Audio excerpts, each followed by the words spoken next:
Posted by you/C++ 2017. I previously deleted the post just to be safe, but here's a summary. After I, 27M, earned a degree in computer science, my brother, 41M, and his two partners recruited me to work for them during the summer. They wanted me to set up the infrastructure for their new company in finance and investments. One summer turned into 2 years of unpaid work as a secretary, receptionist, systems technician, personal assistant, accountant, and research analyst. They paid me about 4 or 5 times, totaling around $7,000 to $8,000 over 2 years.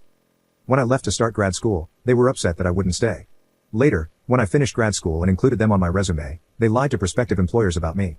They denied that I had worked for them and claimed I was trying to use my brother's name to get ahead. They even accused me of visiting their office and sexually harassing female employees who didn't even exist. When I called them to confront them about it, they, including my brother, just laughed and said I was getting what I deserved. It was kind of like, that's what you get when you screw with us. My counselor, along with some other people from school, including my headhunter, helped me get a job. However, I had to sue my brother and his partners for slander and other issues. When they were served, my brother called to laugh about the lawsuit, but now they're scared. My brother has been using my dad to pressure me into dropping the lawsuit and sitting down with them to work something out. My dad dismissed the situation as just a little big brother bullying little brother nonsense and demanded that I drop the lawsuit. He and my mom even uninvited me from Thanksgiving at their house. My mom has mostly tried to stay out of it, but I could tell this has been really hard for her. There's very little to update legally regarding the lawsuit, but I had a laptop containing lists of clients that my brother and his partners stole from their previous employers before starting their company. I initially hesitated to turn those files over to my attorney because things are already bad enough for them. However, my girlfriend strongly disagreed. She thinks I should just let them face the consequences and crush them.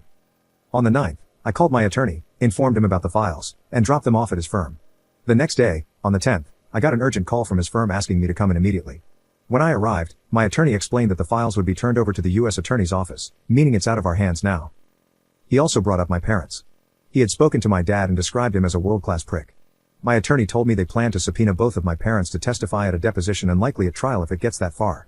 He advised me to prepare myself for what my parents might say about me. He made it clear that there's no turning back now.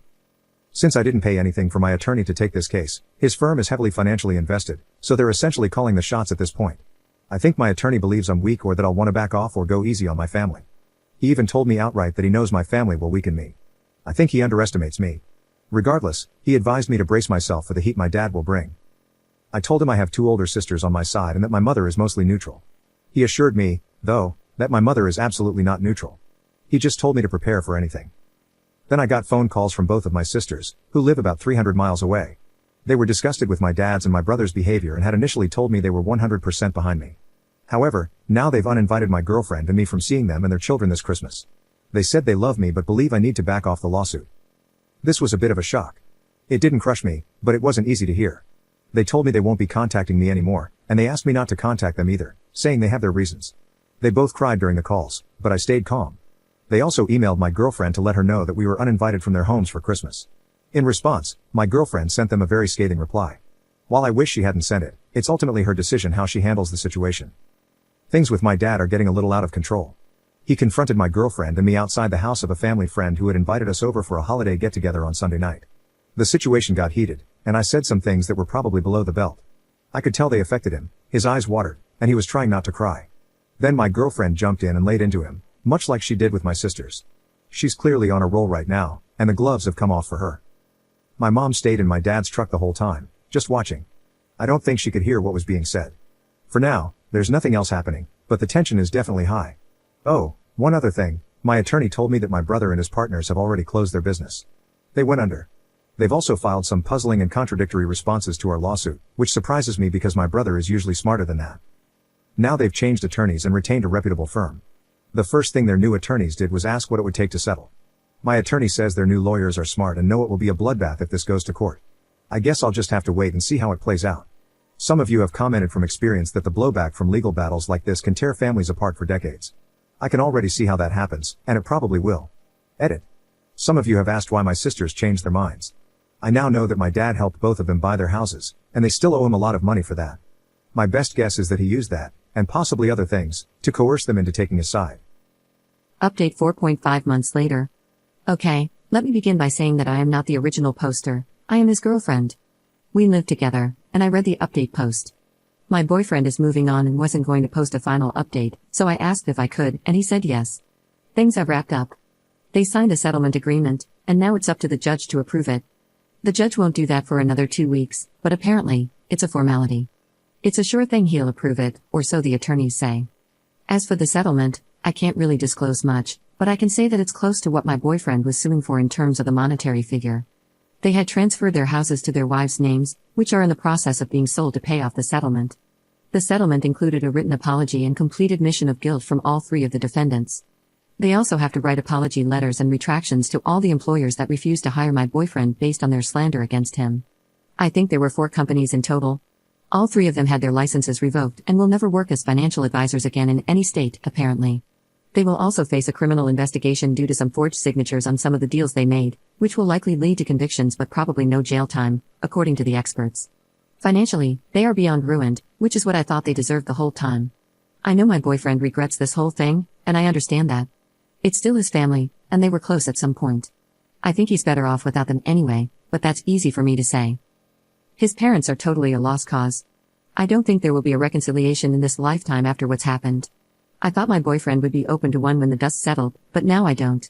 During the mediation hearings, his mom and dad both testified. They both lied, but I knew his crooked dad would. I was shocked that the mother lied about there having been a verbal agreement that my boyfriend would work for his brother's company in exchange for room and board at the parents' house, and that the dad had also been paying him in cash for working. She claimed she witnessed my boyfriend refusing payment from his brother many times. She lied about a lot of other very hurtful things right there while my boyfriend sat and watched her. She never looked at him, not once. His dad never looked at him either, but at least he sat there the whole time after he testified to support his older son and his friends. His mother left the room crying after she testified. I was not shocked that she testified because the attorney had said she might, but I was extremely shocked by the horrible things she said about my boyfriend. She will someday regret doing that to her son. Such an awful, revolting, and repulsive thing she did. What she did to her youngest son is inexcusable. I was beyond utterly disgusted that she did that. She really has no clue how much damage she caused to her youngest son. I doubt he'll ever get over it, and I doubt he will ever want to see her again.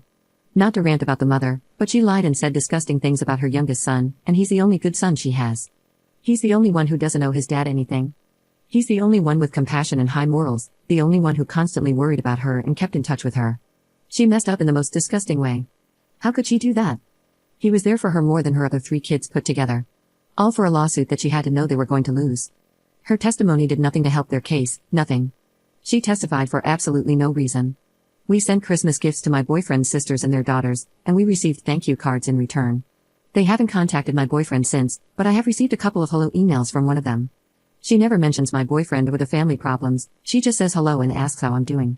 I just respond by saying we are both good and hope they are all doing well. I'm not sure where this will go, but it's a small step on what seems like a long road before they are allowed by their father to reconcile with their brother, or until they have the courage to do so without their dad's blessing. I think they are both too embarrassed to contact my boyfriend directly. I can sense that they are trying to find a way that will eventually lead them to him. I think they just need to contact him, but that's not my decision. I keep looking at this from my perspective. My family is really close, so it's hard to watch what's going on with his family. I just think, what the hell? Why do you do this to each other? But that's just how it is. Just to be clear, I knew very early on that my boyfriend's parents were toxic. I initially just wanted him to cut all ties with them. The way they sided with the older brother, knowing how he tried to destroy his own little brother's career, told me a lot. I wished back then that my boyfriend would just disown them, but I knew that was unrealistic at the time. I knew I was emotional, and I backed off when I saw how stressed my boyfriend was. But things escalated, and now I think my boyfriend's mom has dealt a death blow to any chance of reconciliation. I'm not just saying that because I'm against it. I'm not for it, and I'm disgusted with her. But I can see the damage she did up close. I'm afraid he may never forgive her. She just went overboard in such a horrible way. I have been talking to my dad about this the whole time, and everything has turned out exactly the way he said it would. Everybody, all parties, are destroyed. It's like a bomb went off, and everybody got hit.